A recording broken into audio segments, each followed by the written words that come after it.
नमस्कार, न्यूज़ में आप सभी का स्वागत है।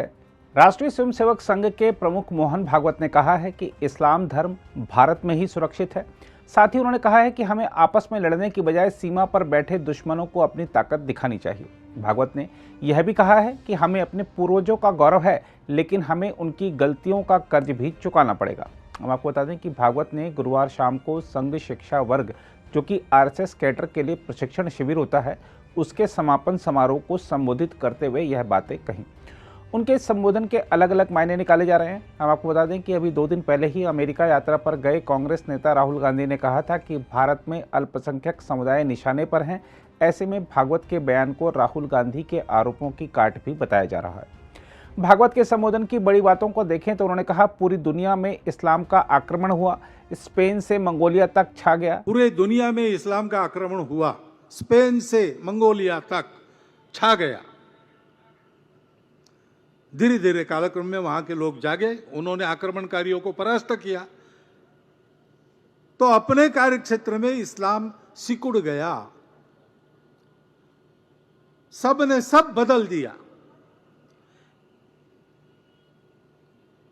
अब विदेशी तो यहां से चले गए, लेकिन इस्लाम की पूजा कहां सुरक्षित चलती है? यहीं सुरक्षित चलती है। कितने दिन हुए, कितने शतक हुए, ये चल रहा है सहजीवन।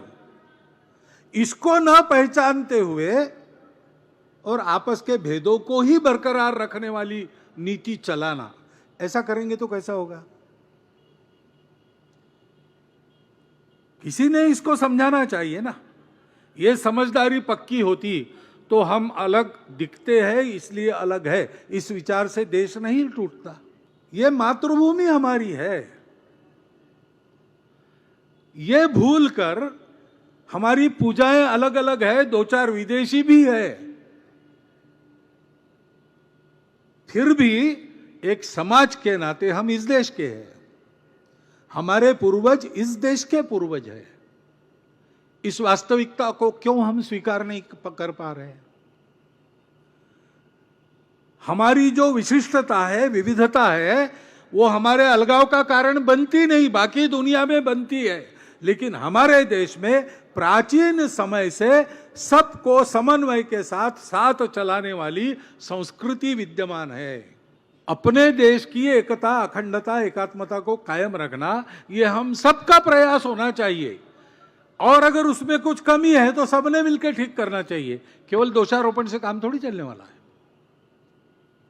लेकिन ऐसा होता हुआ दिखाई देता है। और दूसरी भी बात है कि थोड़ी बहुत हमारे मन में भी बीच के काल में जो भेद आए, जात पात के भेद आए, पंथ संप्रदाय को लेकर भेद आए, कुछ संप्रदाय बाहर से आए, उनके लाने वाले जो बाहर से थे उनके साथ हमारी लड़ाइयां हुई। लेकिन अब वो बाहर वाले तो चले गए, सब अंदर वाले हैं। तो उन बाहर वालों का संबंध भूलकर इस देश में रहना, और अभी भी वहां के प्रभाव में यहां जो लोग हैं वो बाहर वाले नहीं, वो अपने ही है, ये समझ के उनके साथ व्यवहार करना।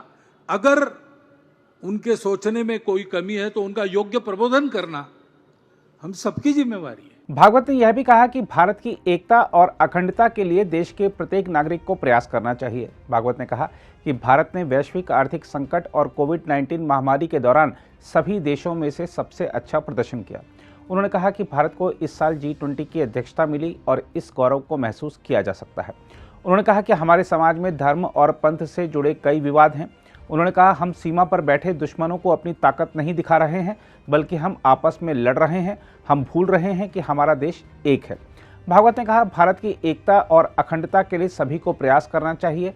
अगर कमियां हैं तो हमें उन पर काम करना चाहिए। भागवत ने कहा कि कुछ लोग इस धारणा का समर्थन करते हैं कि भारत में पहले कोई जातिगत भेदभाव नहीं था। उन्होंने कहा कि उन्हें स्वीकार करना होगा कि हमारे देश में जाति व्यवस्था के आधार पर अन्याय हुआ है।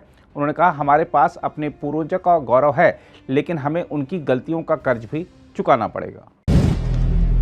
अगर आप भी लेना चाहते हैं देश दुनिया की तमाम जानकारी तो आज ही सब्सक्राइब करें हमारे चैनल को। साथ ही नीचे दिए बेल आइकन को जरूर दबाएं ताकि हर अपडेट आप तक पहुंच सके।